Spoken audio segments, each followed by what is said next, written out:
আমি কৃষ্ণপদ অধিকারী। আমার ছোট্ট একটা ইউটিউব চ্যানেল আছে, চ্যানেলটার নাম ডোন্ট কেয়ার। ফেসবুক পেজ আছে কৃষ্ণপদ নামে। এই সময় কম, শুরু করো।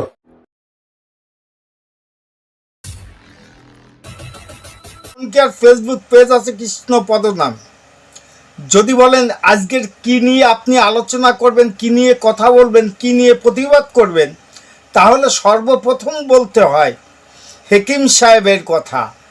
উনি যে কথা বলেছে, যে কথার বিরোধিতা করে আমার এই ভিডিওটা, যদিও আপনাদের কাছে আমার ভিডিও ভালো লাগা না লাগা সেটা আপনাদের ব্যক্তিগত ব্যাপার, কিন্তু একটা হিন্দু সমাজ বলেন, অন্য কোনো শিখ বলেন, বৌদ্ধ বলেন, খ্রিস্টান বলেন, তাদের নিয়ে যে আক্রমণ করেছে, যে আক্রমণের প্রতিবাদ করার কোনো ভাষা আমার নেই। কারণ উনার সঙ্গে যে ভাষায় কথা বলতে হয় সোশ্যাল মিডিয়ায়, সে ভাষা করা উচিত নাই বলে আমার মুখে লাগাম টানলাম। যাই হোক, ভিডিওটা দেখুন। এই সমস্ত অপদার্থ, এই সমস্ত অসভ্য লোক আমাদের পশ্চিম বাংলায় কি করে এখনো ক্ষমতায় আছে, এটা বাংলার জনগণের কাছে প্রশ্ন রাখতেই পারে আমি কৃষ্ণপদ অধিকারী। অসভ্যতার একটা সীমা আছে, সেই সীমা অতিবাহিত যখন হয়ে যায় তখন মানুষ আর সেই অসভ্যকে বিশ্বাস করে না। দেখতে থাকুন ভিডিও। এই অসভ্য লোকের মুখোশ খুলে দেব আমি। যারা দুর্ভাগ্য নিয়ে জন্মেছে, যারা ইসলাম নিয়ে জন্মায়নি, তাদের দাওয়াতে ইসলাম। জবাব নেই আপনার ভাষা, আর আপনার যে ভাষা, সেই ভাষা যদি হিন্দু সমাজ এখনো প্রতিবাদ না করে তাহলে কবে করবে প্রতিবাদ? এটাকে নিয়ে আমি প্রশ্ন রাখতেই পারি। আমাদের এই ভারতবর্ষের প্রধানমন্ত্রীও হিন্দু সমাজের গর্বে জন্মগ্রহণ করেছে। আমাদের এই ভারতবর্ষে রাষ্ট্রপতিও হিন্দু সমাজের জন্মগ্রহণ করেছে। আমাদের রাজ্যের মুখ্যমন্ত্রীও সেও হিন্দু সমাজে জন্মগ্রহণ করেছে। ঈশ্বরচন্দ্র বিদ্যাসাগর সেও হিন্দু সমাজে জন্মগ্রহণ করেছে। স্বামীজি বিবেকানন্দ সেও হিন্দু সমাজে জন্মগ্রহণ করেছে। রবি ঠাকুর সেও হিন্দু সমাজে জন্মগ্রহণ করেছে। আপনার এই কথা ফিরিয়ে নিন। আপনি তাহলে হলে আপনি এতটা পস্তাবেন আপনিও ভাবতে পারছেন না।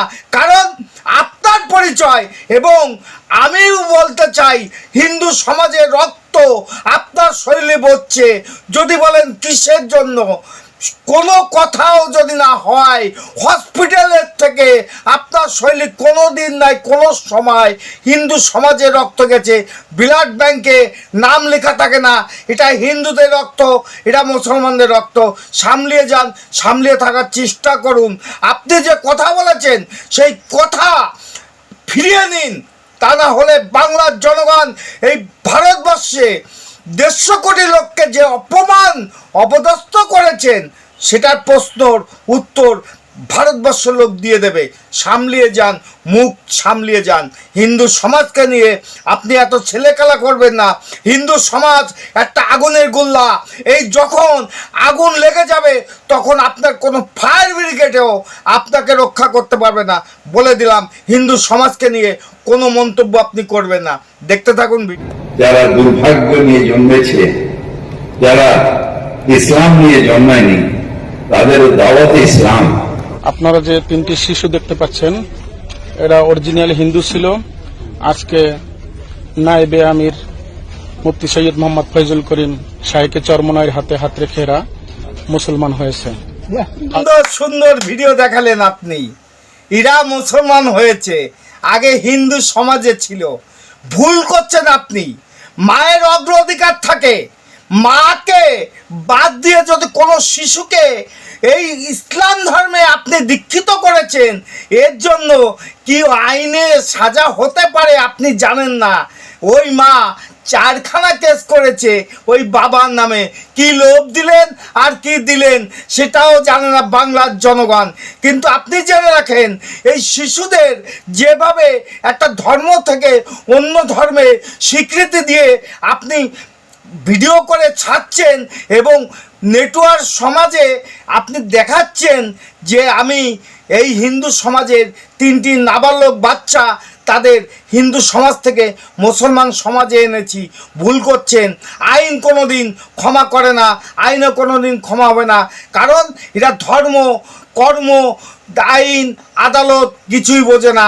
একটা অবুঝ বালকদের এইভাবে আপনারা যে কাজটা করলেন, এই কাজটা আইনের চোখে অপরাধী, আপনারা অপরাধী হতে পারেন, আপনি প্রচার করেন, কিন্তু একটা সমাজকে নিয়ে আপনি যে কথাগুলো বলেছেন সেটা ভুল না ঠিক আগামী দিনে উত্তর দিয়ে দেবে। আরে ধ্বংস হবেন আপনারা, আমরা নয়, বেঁচে থাকবে হিন্দু সমাজ, বলতে চাই আমি। কারণ এই কথাটা আমি বলতাম না, এই ধরনের বাচ্চাদের যখন একটা ধর্ম থেকে অন্য ধর্মে আনে আপনারা সোশ্যাল মিডিয়াকে দেখাচ্ছেন, ভুল করছেন। আইন বোঝে না, ধর্ম বোঝে না, এরা কোনো মান সম্মান, কোনো ভেদাভেদ বোঝে না। এই মায়ের অগ্রাধিকার থাকে, মাকে ছাড়া হয়ে এই বাচ্চাদের আপনার যেটা করলেন এটা মেনে নিতে পারে না ভারতবর্ষের জনগণ, পৃথিবীর জনগণ। যাই হোক, আমার ছোট্ট একটা ইউটিউব চ্যানেল আছে, চ্যানেলটার নাম ডোন্ট কেয়ার, ফেসবুক পেজ আছে কৃষ্ণপদ অধিকারী নামে। যদি ভিডিওটা ভালো লাগে লাইক, শেয়ার, কমেন্ট করবেন। আগামী দিনে নতুন ভিডিও নিয়ে আসবো, সেই পর্যন্ত আপনাদের কাছে বিদায়, টাটা। खत्म, टाटा, बाय बाय।